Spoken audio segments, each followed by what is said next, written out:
I'm almost going to feel bad for Drew. He might lose his mind so much. He might end up joining the Wyatt Six. Ah. He'll be another character. How have you been feeling since the screw job? What's up, everybody? Welcome to Kayfabe Theory, home of pro wrestling what ifs, and today we are doing our final predictions for SummerSlam 2024 in Cleveland. So we're going to go ahead and get started with, if you've been following the predictions, I have been calling for the doomsday clock of LA Knight to finally strike on Logan Paul's US Championship. So we're starting with the United States Championship, and I'm going with my doomsday clock. LA Knight pins Logan Paul for the United States Championship. I just had to get that out of the way very clearly. Yeah. I understand that. I've been hearing so much about the doomsday clock from you. Jesus, this might happen for real for once. So I got no counterpoints for that. It's like, hey, let's see what happens. I hope LA Knight gets that win. If not, we got a few more months of no-show United States champion. Yeah, I can't really stand that. Just that idea. That'll hurt if it does. No, I'm not even going to entertain the opposite. I'm going to sit here and I'm sticking to my doomsday clock prediction. All right, so even though it came out of the gates very fast, we're both in agreement. LA Knight dethrones the quasi-absent United States champion. 100%. All right, so there we go. First prediction, U.S. Championship. We got 2-0 for LA Knight. And then up next, we got the WWE Women's Championship. Bayley defends against the Queen of the Ring, Nia Jax. Keith, I'll go ahead and let you start on this one. So, as much as destructive as Nia Jax always been, the role model herself will come out with a W. Because I don't really see anything Nia Jax can do against Bayley. And plus, for me, I'm thinking past the match. I know it's probably bad to think past the match, but mostly I'm thinking about if Tiffany's going to cash in, this is the match to do it. Because knowing Nia Jax, she's going to try to destroy Bayley. And Bayley will do much as possible and may inked out W. And then next thing you know, that music will pop. And I'm not going to say the phrase for you. I refuse to say that phrase. Anyway, she will say her name and the pop will come out and she will cash in. And that's when I think Tiffany will cash in on Bayley and win the championship, and which will build up for the next pay-per-view. I feel like that's a better matchup between both of them. I feel like we're on the opposite because I think Tiffany will already be ringside with Nia Jax. I think if she does cash in, I don't think it would be a moment of after. Like, I don't think Nia Jax would let Tiffany cash in on her. So I think Tiffany would have an easier time to cash in on Nia Jax because then she'd be cashing in on her rather than having Nia Jax stop her. And I think Tiffany's playing the keep your friends close and your enemies closer. So as much as I would love to see Tiffy Time cash in at SummerSlam, I don't think she will. I think she's going to save it. But I think she'll be a factor in Nia winning and defeating Bayley, and I think she's still going to hold on to that briefcase. So I think Nia Jax is going to walk out with the championship in the end. So I think she helps her, stays close, and then she just waits for her moment. Okay, I understand your point. I was going to say, if there's any moment to get Nia Jax, it has to be this match right here. But if she's trying to play the long game, okay, I see why. But the problem is that this is just me. I'm trying to get it out the way real fast. Yeah. So I'm not trying to be friends for the next few months with Nia Jax.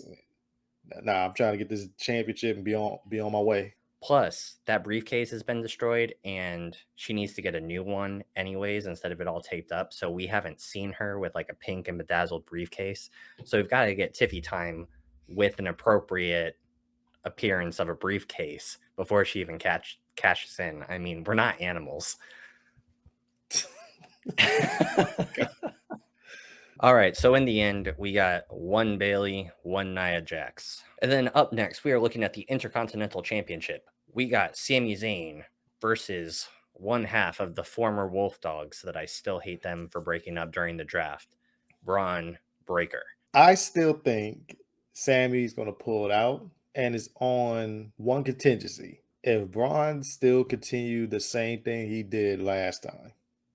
But as we heard from latest Raw, he's not going about it the same way. So if he goes a little bit more strategic, not thinking, oh, I'm about to just overwhelm him and destroy this guy down, take this W, that ain't going to work. So if he does it during SummerSlam, he ain't going to win. But if he goes a little bit more strategic, he has a greater chance. Otherwise, if he doesn't, Sammy got it, and we're off to the sunset. It may be Sammy versus Jey Uso. Yeah, I mean, that's what I think.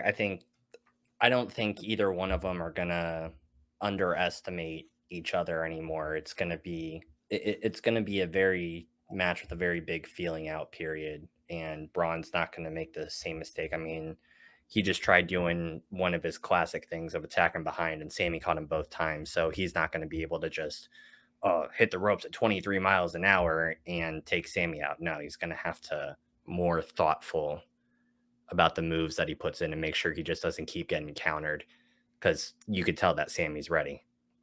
Yeah. But yeah, so I think Braun, I think Braun will end up taking it in the end. Because not gonna lie, after even on Monday Night Raw, I like seeing Sami and Jay together. I don't really want to see Sami versus Jay, but I don't know. Could be a future tag team there. Oh, there's a lot going on with that one. But we'll get to a different conversation because I got a theory for that one. Maybe later on. All right, so you're going. Do you think Braun will be more tactical and take it, or you think Sami will beat him? Let me pick Sammy. It's Sammy. Sami. I don't mind. I don't mind his title run. I'm fine with it. Oh yeah, I mean it's been great so far. I mean, shit, he got Otis over, so Yep. yeah. All right, so we're splitting again. One Sami, one Braun. And up next, the battle for Dirty Dominic Mysterio, also featuring the Women's World Championship between Liv Morgan and Rhea Ripley. And quite frankly, I don't think that's too wrong. You kind of forget that this is a World Championship match, which how much they've been fighting back and forth for Dom. Wait, Liv back and shit. You forgot she was a champion. Yeah, I mean, this is one of those things. Well, love triangle stories just seem to not be, but this one seems to have absorbed the championship. Is quite frankly pretty impressive. Oh yeah. Yeah. So, man, this has been hard to figure out. It can go either way. So I'll go with my heart on this one and say Rhea because she has enough to go against her. I know there's only one reason why it won't, and I know you'll talk. I'll let you explain it for me. But overall, Rhea is fed up with Liv, and she's about to just come out, destroy her, and take the championship away from her. Oh yeah. I mean, this is like the second most personal fight outside of McIntyre and Punk. And something tells me it ain't going to be pretty. But and I've been going back and forth with this, but you said it, so now I got to stick to my guns apparently. Daddy Dom's going to realize the grass might be greener on the other side. And again, it's one of those things where Liv makes a pretty compelling case where she got the tag team titles back to the Judgment Day. She got the match, and she was part of the team that got Dominic to actually beat his deadbeat dad in that tag team match. I think Dominic might end up being the domino that starts the fall of the Judgment Day as we know it right now. And of course, there's plenty of time in between. I think Dom is going to give in to the temptation. Matter of fact, I actually want that to happen. The only reason why I want it to happen so I can see Rhea Ripley and Jey Uso get together. And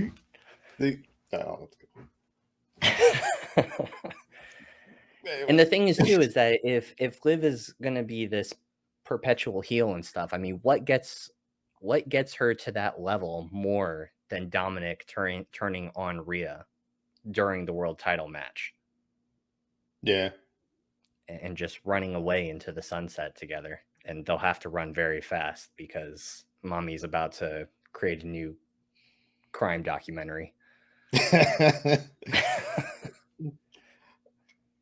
I mean, yeah, that's true. I'm trying to figure out. Okay, Dom, you betrayed Rhea. That means you're basically out of Judgment Day at this point. So, what you gonna do now, man? They could just be the annoying couple on TV all the time. They'll be WWE's Sammy Guevara and Ty Conti. That sounds a little bit more professional. Okay, you cleaned it up. I tried to get. All right, so we're split. Rhea, one Liv, via Dirty Daddy D. They should put that on a t-shirt. No. Hey man, Zelina Vega said it first. All right, but in the end, we got one Rhea, one Liv via Daddy Dominic's love. You put that hard away, man. Well, and speaking of Judgment Day, we'll just walk right into the next Judgment Day match. The World Heavyweight Champion, Damien Priest, against the Ring General, Gunther. I don't really know how much more to this. I just feel like Gunther is going to take it. And this could lead, if Priest loses, then he kind of loses his status of being world champion and like the leader of Judgment Day. And that could cause more of the split with like Finn and JD to play into the Liv Morgan and Dominic thing.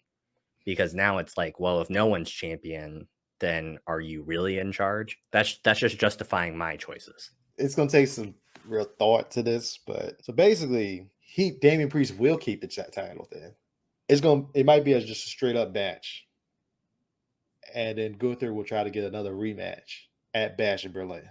Okay, and then that's where Gunther will win the title. You still think Finn will interfere, like Finn or somebody will interfere at SummerSlam to help Priest retain? And because we saw, I say that because we saw Priest with giving Seth Rollins going back on his word and stuff, saying like, yeah, I'll let you challenge for the title sometime in the future. You think if they interfere, Priest will want to prove himself and they'll get a rematch at Berlin? Yes. Okay. Yes, that sounds more plausible. Okay. And then there'll, yeah, I mean, that's going way forward and stuff, but okay. I do like that idea. I do like it. All right, so World Heavyweight Championship in the end. We got one for Gunther, and we got one procrastinating Gunther for Bash in Berlin. All right, and then up next, we got grudge match of what feels like already the decade between Drew McIntyre, CM Punk, with Seth freaking Rollins as the special guest referee, who is apparently just gonna make shit up as the match goes on, I guess. I mean, it's not no disqualification, but it's not no disqualification. He's just going to keep us all on the edge of our toes. Just random. He's like, yeah, I'm going to throw this disqualification now. Okay. All right. You got Seth Rollins. Drew McIntyre step out of it. He'll get a 10 count, but the minute CM Punk do it, 1, 2, 3. Yeah, he's going to count like really fast for somebody, and the next time he's just going to be. Oh, yeah, 2. I wonder if he'll pull The Rock. Well, not exactly The Rock his own way, but you know what I'm talking about when Triple H when it gets. Yes, that one. So 1, 2. It doesn't matter. The Rock counts to 3. If he does some sort of version of his own, oh my God, I would love it. That'd be so great.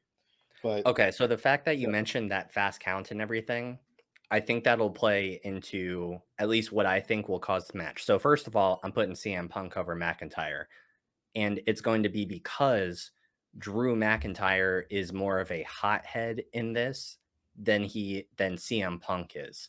So I think Drew will get pissed off with Seth Rollins. I think he'll try grabbing him or just shoving him or something for some ridiculous call that he's either making or not making, such as a fast count.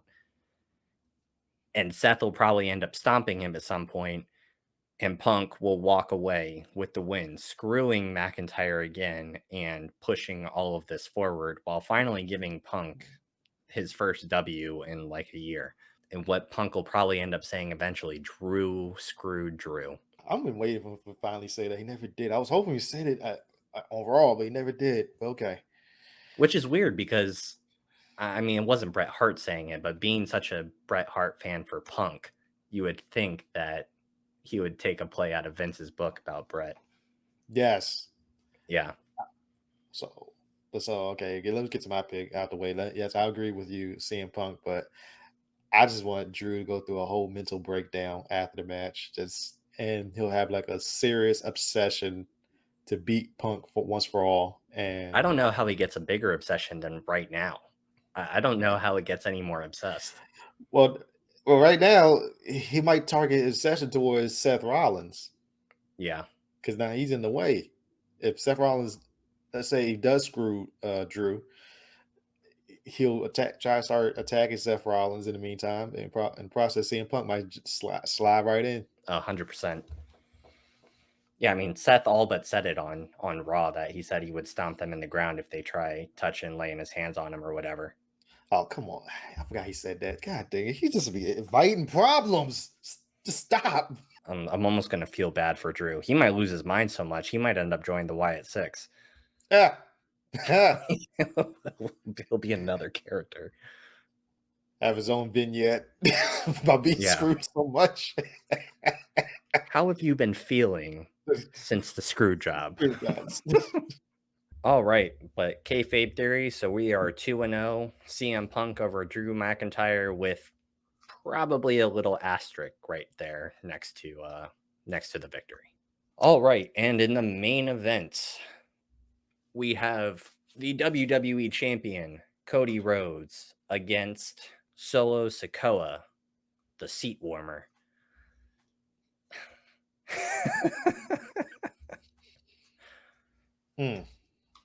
So, do you stand with the new tribal chief? No. That was fast. I don't like. This is the most unthreatening leader I've ever seen. It's sad to say that because he was great in NXT. Like he was dangerous and all that stuff. But no one I know about Jacob Fatu. Yeah, I'm like, yeah, I was about to say there it is. I knew exactly where this is going. Yeah. As soon as Jacob started showing him up, it's like, well, you're just a mouthpiece at this point because nobody's really afraid of you. Everybody's afraid of Jacob. So yeah. At this point in this match, do I see Solo beating Cody? That's a quick no again. All I'm looking for what may happen, and that's like the only thing. Well, matter of fact, that's what most people are looking for because everybody's been clamoring for Roman to come back. Yep. And everybody feels this is the time. The fact that Solo's just kind of randomly in his promos been saying constantly, like, when I win the WWE Championship, Roman Reigns will acknowledge me. Just sort of randomly out of nowhere, week after week. It's kind of like, okay. And you feel those chants. Like, everything's kind of hitting a boiling point of Roman coming back. And I think this is going to be striking right when the iron is hottest. First of all, yes, Cody Rhodes will walk away WWE champion. But the other thing is, I don't know whether Roman will come back after, because now Solo's not WWE champion, so Roman has no reason to acknowledge him, and it's kind of comes back with a, what the fuck have you been doing around here? Or does Roman come back causing a distraction, and that's how Cody gets the victory? But quite frankly, what I want to see, I think it'll be after the match, because in my mind, what I think would be the best is right when Solo's still in the ring with the Bloodline beating down Cody. You just hear Paul Heyman go, "Ladies and gentlemen," and the fucking roof explodes. Not even the music, just Paul Heyman. Okay. I like that idea. I just don't want Solo to win. That's all. Yeah. I don't think he will, but that's the only reason that I question whether Roman will come back in like the middle of the match or anything, because I wonder how Cody is going to stop the rest of this bloodline. How he's going to stop Tama Tonga, Tonga Loa, and Jacob Fatu during the match from interfering. Yeah, that's gonna be interesting. Yeah. Oh, Kevin Owens don't have a match, right? In SummerSlam. So does Randy. Randy doesn't. They're both on the shelf. Possibly, I'm not sure, but they're more likely going to help Cody to stop at least two of them. But I mean, if you leave one behind, if Cody can stop a one-person interference and then beat Solo. Oh yeah, he doesn't have to have the Avengers Endgame army that he had at WrestleMania. if they can just thin the numbers, it just depends on who's left ringside. And if that does happen, if KO and Randy come out and who's left to interfere is Tonga Loa, be like, well, Cody's winning. I mean, he's fighting a man with one eye, so yo ho ho and a bottle of rum. No. I already knew he was going to go there. All right, so we are going 2-0, Cody, because, well, we just don't want to see Solo with the championship. Basically. Yeah. All right, everyone. Well, that is our predictions for SummerSlam 2024. Thank you so much for watching. Let us know down below, what do you agree with? What do you think is going to happen? Curious as to what everybody thinks, because, again, this is going to be a wild night, and there's no way we're all going to be right about everything. So let's see what we all think. But thank you again so much for watching. This is Kayfabe Theory, home of pro wrestling what ifs. I'm Gary, and I'm Keith. All right, and keep an eye out for our SummerSlam review, where we're all going to be very exhausted and discussing everything freaking awesome that happened. Thanks again so much for watching, and we'll see y'all next time. I know I can do this.